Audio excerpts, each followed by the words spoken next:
Ayan, balapan mo natin si Jesus. Magdaan lang ako, no? Ayan, balapan mo natin ang Panginoon. Okay.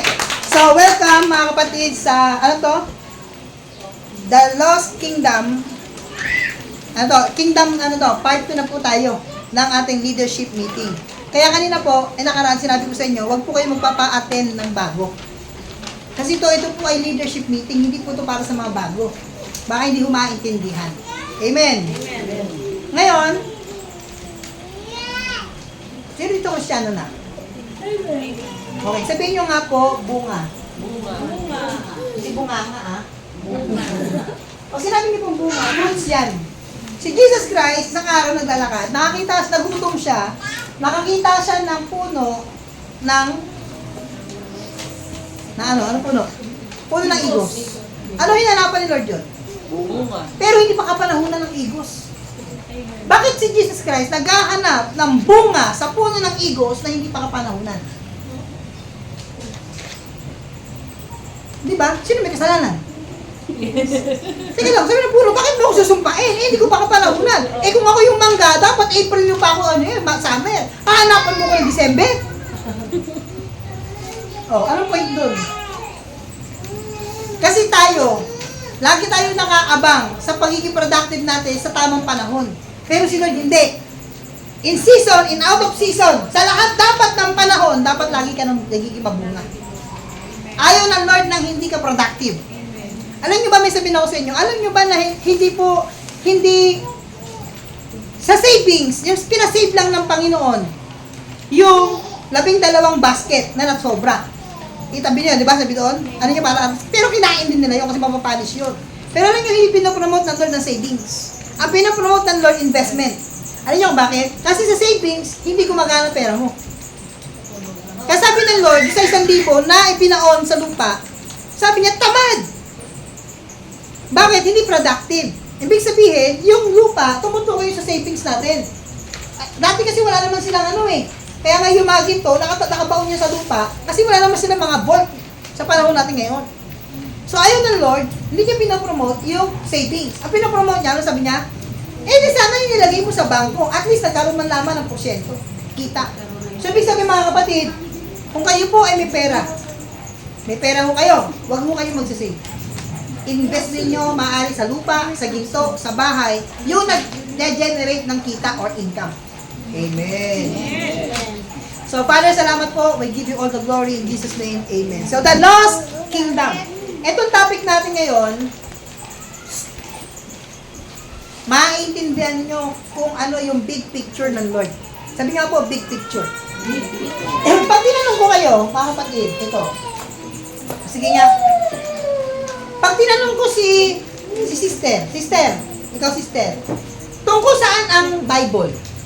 Ang lagi niyo sasagot tungkol sa pag-ibig ng Diyos. Totoo hindi? Hello? Tama? Ang lagi niyo sagot, tungkol saan ang Biblia? Tungkol sa kaligtasan. Tungkol sa mabuting balita. Which is tama. Pero kung tatanungin niyo si Pastor Ronald, kung para saan ang Biblia, bakit isinulat ang Biblia, isa lang ang sagot ko. The Bible is all about the kingdom. It's about the royal family. Tungkol ito sa hari. Tungkol sa pamilya ng hari na naligaw ng landas. At tungkol doon sa pamilya ng hari na nawala ng gobyerno. Nawala ng authority. At na kailangan bumalik sa pamamagitan ng kamatayan ng isang hari. So the Bible is all about the kingdom. Hello? Di ba naitulong sa inyo nakaraan? Ang Old Testament, si Moses at si Elijah. Si Moses ay siya yung sumulat ng Torah o yung law. Si Elijah naman ang representative ng sulat ng mga propeta. Sa Matthew chapter 17, nagpakita si Moses at si Elijah. Kanino nagpakita? Kay Jesus Christ. Tama? Tapos, ang sabi ng boses ng Ama, ito ang aking anak na lubos kong kinalulugdan, pakinggan ninyo siya. Bakit sino ang dapat ang pakinggan? Si Moses at si Elijah, represent po yun ng Old Testament. Amen. At si Jesus, ang nagre-represent ng kingdom teachings. Ngayon, ang sabi ng Diyos Ama, pakinggan nyo sino? Hindi si Elijah, hindi si Moses. Kundi ang pakikinggan natin, walang iba kundi sino? Si Jesus Christ. Ano ang topic ni Jesus Christ? Simula ng 3.5 years na ministry niya. Walang iba siyang pinangaral kundi kingdom. Matthew chapter 4 verse 17. Unang-unang lumabas sa bibig ng Panginoon. Repent for the kingdom of God is at hand. So ang unang-unang ginawa ng Lord is to declare that the kingdom of God is coming back to earth. Hello? Amen. Amen. Nung nabuhay si Lord, 40 days siya. Kaya yung mga Katoliko, ginawa nila, kapag namatay daw ang tao, yung kaluluwa daw, napapagod, ikot na lang 40 days. Ano, nagtitrip? No? Hindi o. Sa 40 days po na yon, pinatunayan ng Panginoon na siya'y muling nabuhay. At siya'y nagturo about sa kaharian ng langit. Amen. Amen. Babasa niyo sa Acts chapter 1 and also Hebrews chapter 1. Ngayong huling kapanahunan, sabi doon, noong panahon dati, ang nasasalita ang Diyos sa magitan ng mga propeta. Ngunit ngayong huling araw, sa Hebrews chapter 1, sabi doon, siya'y nagsasalita sa magitan ng kanyang anak. Amen. Now, ang topic po natin is the lost kingdom. Sabi niyo nga po, the lost kingdom. The lost kingdom. Okay. Okay. The lost kingdom. Part 2 na tayo. Yung part 3 po natin, maganda po yun. The principles of the Spirit, the law of the Spirit. Paano nyo malalaman na yung Holy Spirit, siya yung nagsasalita o hindi? Pwede? Pwede? Maganda? Maganda. O gusto niya ba tayo salvation? Salvation Ha? naman. Siya salvation? Tatanggal ko lang yan sa araw. O sige, the lost kingdom. Tatanggal. May subtitle po ito. Sabi dito, understanding the importance of the Holy Spirit. Bakit Holy Spirit? Para saan si Holy Spirit? Bakit si Holy Spirit mahalaga? Ano ang kanyang function? Ano ang kanyang trabaho? Ang alam lang kasi natin, si Holy Spirit, dinaba sa lupa para sa kaligtasan. Para i-convict yung tao sa kanyang mga kasalanan. Tama hindi? Hello? Pero hindi po yun. Maliban po doon, meron po siyang dahilan kung bakit po bumaba si Holy Spirit dito sa lupa. Sige nga po basahin natin Matthew 6:33. But seek first the kingdom of God and His righteousness, and all these things shall be added unto you. Okay, may tanong po ako sa inyo. Ano, sa pag-aaral po natin sa school, Shaira, o mga kabataan, ano daw ang basic needs? First basic needs ng tao. Ano ang basic needs ng tao? Food, shelter, water, clothes. Yan, best. Yan, yung mga yun. So, sabi sa pag-aaral, tama kaya yun, hindi? Ang tawag doon? Basic needs, di ba? Amen. Di ba? At ginawa nilang pinaka-priority. Sabi sa pag-aaral, ang priority daw ng tao, pagkain, inumin, damit. Pero sasabihin ko sa inyo, hindi ho pagkain ang priority ng Diyos. Hindi talaga yun ang priority ng tao. Kasi bakit? Nung nilikha ng Diyos si Eva at si Adan, lahat ng kakailanganin ni Adan na tubig, pagkain, naroon na. At ang unang-unang ibinigay ng Diyos sa kanila, wala ibang kundi teritoryo. Kaya nilikha ng Diyos ang earth, kasi yung earth na yun magiging teritoryo nila. Yun yung ibinigay ng Diyos sa tao. Pag sinabi mo teritoryo, ang binigay ng Diyos sa tao, ang unang-unang needs ng tao, kingdom. Kasi sa kingdom, naroon lahat ng resources. Amen. Sino dito gusto nyo yung lahat ng pangangailangan nyo, ilalagdag ng Diyos sa inyo? Amen. Taas niya po kamay. So, ang purpose niyan, ang sikreto niyan, maintindihan mo yung kingdom. Okay? Dalawa yan, no? Dalawa yung susi. Two keys sa blessings. Para idagdag sa'yo ng Lord. Ano yun? Yung kingdom and righteousness. Yung word na righteousness, ano yan yung word na right? Ibig sabihin ng right, yung kingdom, ito yung kaharian ng langit, malaman mo yung kultura ng langit. Maintindihan mo yung word ng Lord sa'yo sa langit. Tapos, yung batas ng langit, maintindihan mo. Yung righteousness, from the word right, sabihin niyo po right. Right. Ang ibig sabihin ng right, yung position naman ng buhay mo. Kinakailangan, yung kingdom na natutunan mo, yung buhay mo naka-align doon sa kingdom. Hello? Sino po nakita yung ano? Pati nga yung yung sinend ko doon sa GC natin, na nakaano ko yung parang nakapangano ko, Ambassador of Christ. Tingin ako, sige nga. Pakita nyo nga, tatingin ako. Doon sa group chat. Oo, patingin. Hindi may isa pa. Yan. O, nakita nyo ba ito? Sa tingin nyo, bakit ganito?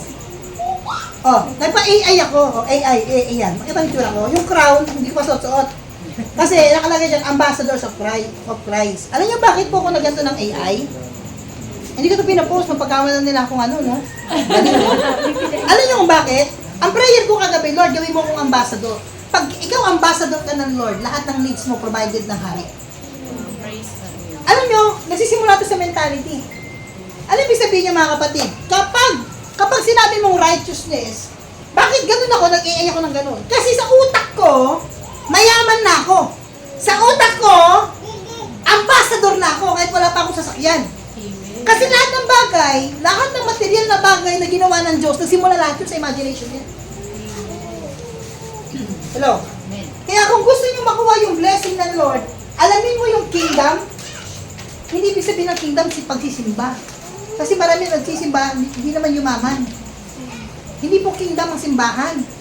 Ang kingdom, yung kalangitan. Maintindihan mo ano ba yung plano ng langit sa buhay mo. Ano ba yung plano ng langit? Ano ba purpose ng langit? Bakit ka nandito sa lupa? At yung righteousness, ito naman yung hakbang mo. Anong gagawin mo? Ano yung position na gagawin mo para yung kingdom ng Lord? Sisira yung liver. Hello? Okay. Sino, gusto niyo malaman kung talagang kayo ay Kristiyano na productive? Gusto niyo malaman? Tingin kayo lagi sa likod niyo. Ano ibig sabihin nun? Kapag mayroong taong nai-influensyahan kayo,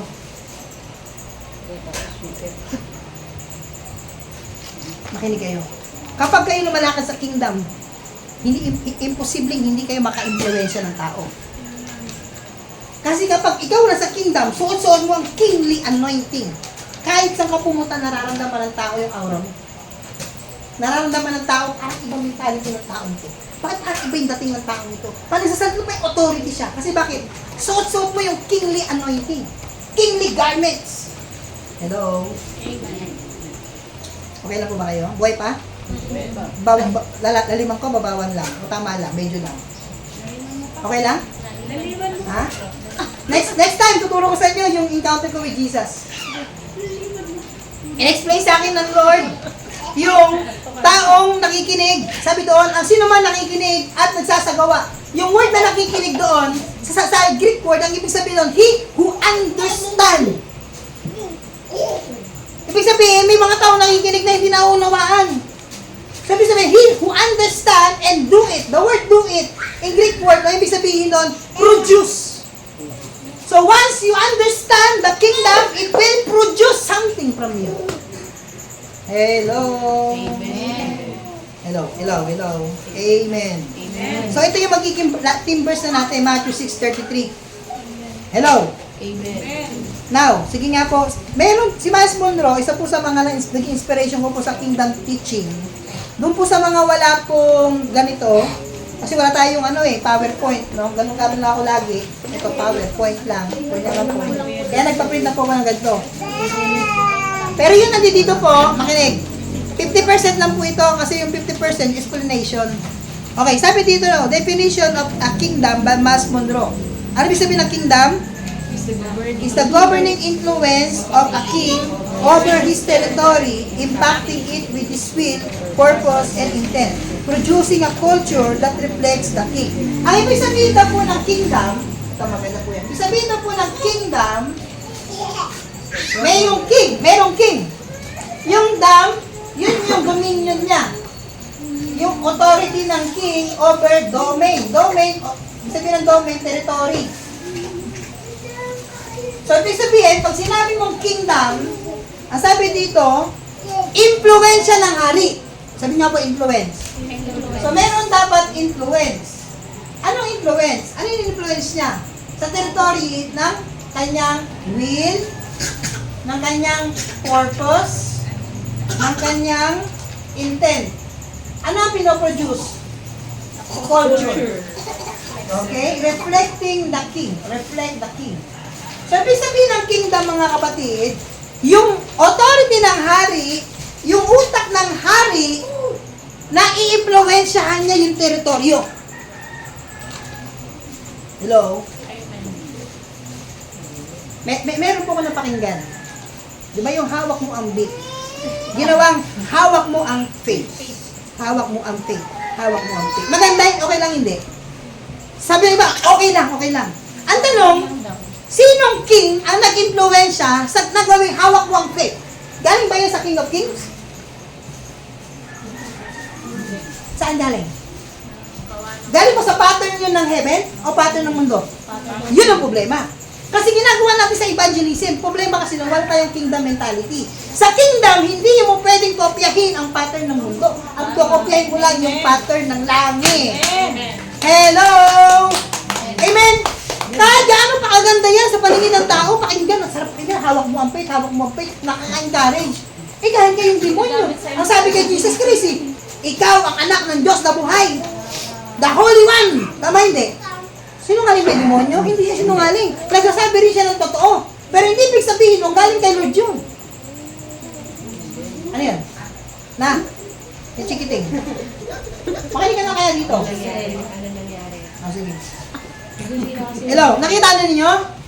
Anong ginagawa natin sa church? Anong ginagawa natin sa church? Ang church ay pinapasok na influensyahan ng mundo. Totoo hindi? Ha? Kasi so, ginagawa nilang strategy. Ha? Sige nga, nakita mo. Ano kaya ilarawan ninyo? Yung 12 disciples. Tapos si Pedro leader. Sabi ni Pedro, sige, para makahikaya tayo ng maraming kaluluwa. Oy, Juan, mag-practice tayo ng hawak mo ang faith. Magsayaw-sayaw tayo ng gano'n. Tapos tayo yung ano. Abay, matitisod ako. Natuloy nga kayo mga disipulo, sumasayaw kayo ng ganyan. Kasi bakit? Kasi ang church, hindi na naiintindihan yung kingdom mentality. Amen. Pinapasok natin yung influensya ng hari ng mundong ito. Yung prinsipe ng mundo ito sa Satanas. Pinapasok sa simbahan. Hello? Tama hindi? Now, sabi dito, ang kingdom daw ay yung kalooban ng hari, yung purpose ng hari, yung intention ng hari, ibinababa niya sa kanyang teritoryo. Sino po yung teritoryo ng Diyos? Mas kamay dito. At nag-create ng culture. Sabihin niyo po culture. Sa kultura po ng langit, bawal po ang negatibo.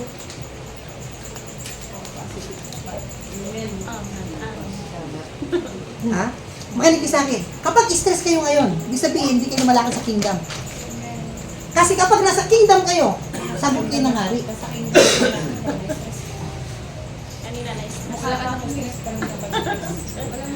Hello? Ha? Kapag ang tingin mo sa sarili mo, mahirap ka, hindi ka lumalakad sa kingdom. Kasi ang taong lumalakad sa kingdom, alam niya yung privilege niya bilang citizen. Kaya sabi sinabi ni Jesus Christ, magalak kayo, hindi dahil napapasunod ninyo ang masamang espiritu, kundi ang aklat ninyo ay nakatala sa kaharian ng langit. My God. Ano ibig sabihin nun? Yung pangalan mo, maisulat na may record na citizen ng langit, ay ibang benepisyo yun. Kaya sumusunod sa iyo ang demonyo. Hindi dahil sa boses mo. Sumusunod sila kasi alam ng demonyo na kingdom people ka. Amen. Hallelujah. May natutunan? Amen. Introduction na to. Tuloy ka na? Ah, sige. Ngayon, meron po akong dito. Actually, 4 po ito. Kaso, ang ginawa ko po ay, dispensation. Teaching tayo ha, teaching. Ayaw ko kasi ng preaching eh. Gusto ko teaching. Kasi pag preaching, amen lang kayo ng amen. Pagtapos mag-amen, pag umuwi sa bahay ninyo, wala na, hindi na maintindihan, hindi maalala. No? Dito na tayo. So, meron po akong ginawang, 4 po ito. 3 lang po di-discuss ko ngayon. Yung tinatawag na dispensation of Adam. Dispensation of Adam. Tapos, mula kay Adan, papunta sa dispensation of law. Law and prophets. Tapos mula dyan, papunta naman sa kay Christ. Dispensation of Christ. Inano ko na lang po, no, para medyo balik lang yung ating word. Ganito yan. The earth is an extension of heaven. Ate Kari, Bakit nilikha ng Diyos ang mundo? Yun. Ang purpose ng Lord, bakit nilikha niya ang earth? Para ang heaven, ang kingdom ni Lord, ay ma-extend. Saan? Sa lupa. Sa lupa. Naintindihan ninyo? Malinaw hindi? Malina. Ha? Malinaw hindi? Na, sino dapat ang naghahari? Si Lord. Si Lord. Sino maghahari dapat sa lupa? Si Lord. Si Lord. Ngayon, sabi dito, the earth is an extension of heaven. So, ang purpose kung bakit nilikha ng Diyos ang lupa, maging extension ito ng langit. Malinaw, hindi? Hmm? Okay, tindahan niyo po ako. Ngayon, ganito. Si Lord, nasaan si Lord? Asan si Lord? Ha? Nasa langit. Si Lord, nasa langit. Ngayon, sa lupa. Ngayon, bakit niya nilikha si Eva at si Adan? Ambassador. Ganito yun.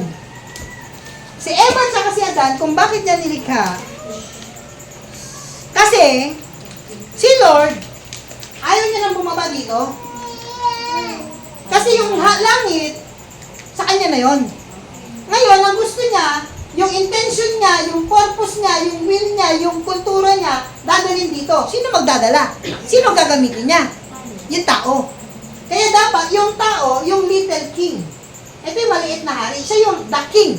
Ito yung little king. So, ibig sabihin, in the beginning pa lang, kasi tandaan nyo, hindi kayo pwede maging hari na wala kayong teritoryo.